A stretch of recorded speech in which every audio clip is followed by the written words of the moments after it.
सूर्य अस्त के समय घर की बहू, बेटी, घर के गऊ, घर की गाय भी, यहां तक कहते दूध भी, लक्ष्मी भी शाम के समय किसी को ना दीजिए। बहू बेटी भी किसी के यहां शाम के समय ना जाए। हमारे घर की लक्ष्मी हमारे घर में रहे।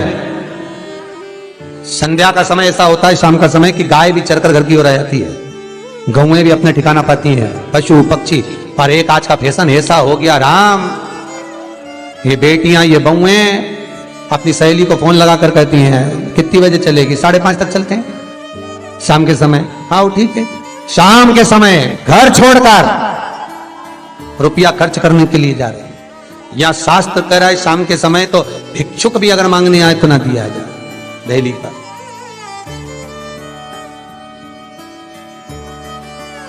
घर की लक्ष्मी, घर की बेटियां, घर की बहुएं घर में स्थिर हो, घर में स्थिर।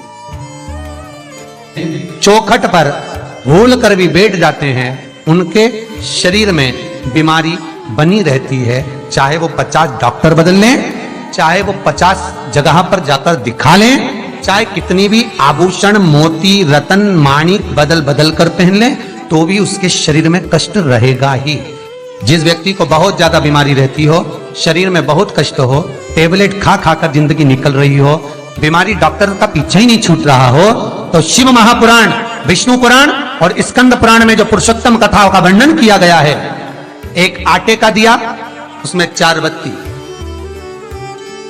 आटे के दिए में 4 बत्ती रखें, तिल्ली का तेल डाल लें, थोड़ा सा उसमें सरसों का तेल डालें, महाराज घर के बाहर, अर्थात घर के अंदर के बाहर जो चौखट होती, चौखट से थोड़ा सा बाहर, बिल्कुल चौखट पे नहीं बैठना, थोड़ा सा बाहर, 9वीं तिथि के दिन शाम के 6 से 6:30 के बीच में 21 बार जो व्यक्ति बीमार रहता है उसके सिर से नीचे की ओर श्री नरसिंह भगवान का स्मरण कर कर, जिस अधिक मास में जिस तिथि को उतारा कर रहे हो उस तिथि का नाम लेकर, उस अश्विन अधिक मास का नाम लेकर, जो व्यक्ति का उतारा कर रहे हो उसका नाम और गोत्र लेकर 21 बार जो उतार कर उस दिए को घर के ही चौखट पर रख देता है, उस व्यक्ति की बीमारी छूट जाती है महाराज। वो रोगीला नहीं रहता, रोग से ग्रस्त नहीं रहता, दवाई गोली उसकी छूटती है।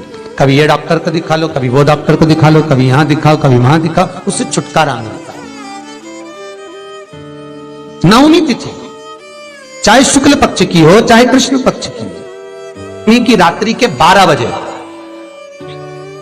या 10वीं की रात्रि के 12 बजे घी का दिया हथेली में रखकर दरवाजे के बाहर उस दिए को हथेली में रखकर चंद्र का दर्शन रात्रि के 12 बजे दिए की लो में चंद्र का दर्शन करते हैं, उससे ज्योत प्रबल होती है महाराज। या तो होगा वो 9वीं की रात्रि 12 बजे या 10वीं की रात्रि की 12 बजे चंद्र का दर्शन, दीप घी का हाथ में जलाकर, नाम गोत्र अपना बोलकर, नरसिंह भगवान का स्मरण कर कर, अश्विन अधिक मास का स्मरण कर कर, ज्योति में चंद्र का स्मरण कर कर दर्शन किया जाता है। नेत्र कमजोर हो तो उस दिन 3 या 4 दिन में ज्योतियों का क्रम बढ़ना प्रारंभ होता है।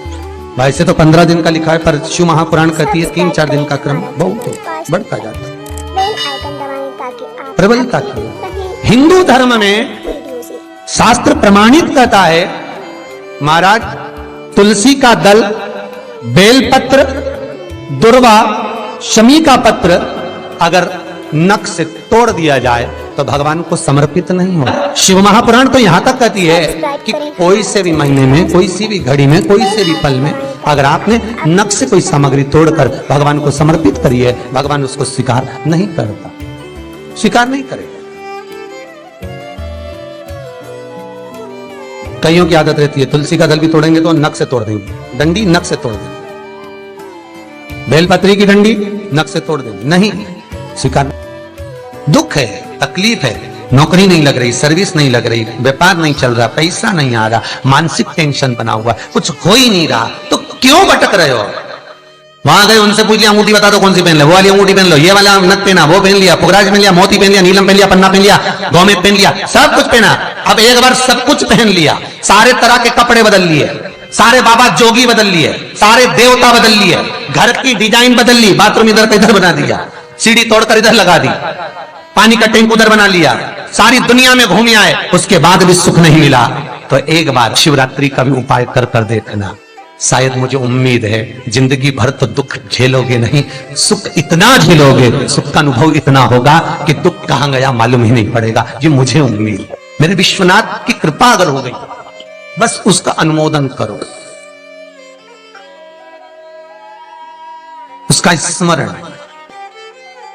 5 बेर बोर जो खाते हैं, खाते हैं ना बेर जो बाजार में आते हैं, बोर जो आते हैं खाने वाले, 5 बेर, 5 जौ जानते हो, वो जौ हवन में डलती है, 5 जौ, 5 श्वेत पुष्प,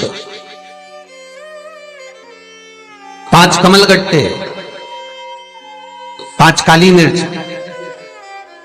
अपनी कामना कर ठीक दोपहर के 12 बजे अश्विन अधिक मास की शिवरात्रि के दिन भगवान शंकर के शिवलिंग पर चढ़ाओ, झोली पसार का निवेदन करो और बाबा को 11 दीप घी के दिए 11 शिव जी के सामने जला दो।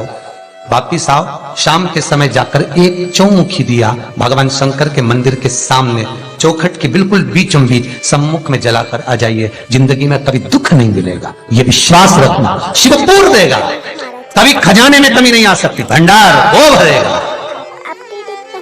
दुख नहीं, तकलीफ नहीं, कष्ट नहीं। किसी पुराण में कोई उपाय नहीं लिखा, केवल कुछ पुराण है। शिव महापुराण में तो बहुत उपाय हैं साहब, स्कंद पुराण, नर्मदा पुराण, लिंग पुराण, इन पुराणों में बड़े सुंदर सुंदर उपाय जो लिखे गए, उसको बस समझना है, उसको केवल अपनी जिंदगी में उतारना है। रोग हो गया गुरुजी, बहुत दुखी हैं, बीमारी ने, कैंसर ने घेर लिया, किडनी लीवर खराब हो गया, हम तो त्रिजुगी नारायण भी ना जा सकते, हम पांडुकेश्वर ही ना जा सकते। आप तो ऐसा उपाय बता दो जो घर में कर ले, बताऊंगा, उसका भी उपाय बताऊंगा।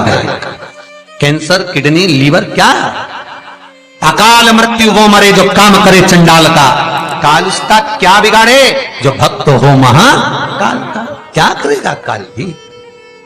कलकत्ता में बताया था मोदी परिवार का एक चरित्र, कलकत्ता में वर्णन किया था महू का एक चरित्र कि मरकर भी जिंदा कर देता है वो देवाधिदेव महादेव हो सकता है, जो मृत्यु पर भी विजय प्राप्त कर सकता है वो देवाधिदेव महादेव हो सकता है, जो यमराज को भी मार दे वो देवाधिदेव महादेव हो सकता है। वर्तमान, भूत, भविष्य सारे कालों का जो स्मरण कर ले वो त्रिकालदर्शी केवल विश्वनाथ ही हो सकता है। मेरा शंभु, मेरा शंकर, मेरा त्रिकालदर्शी, मेरा कैलाशी, मेरा विनाशी, कोई दूसरा नहीं।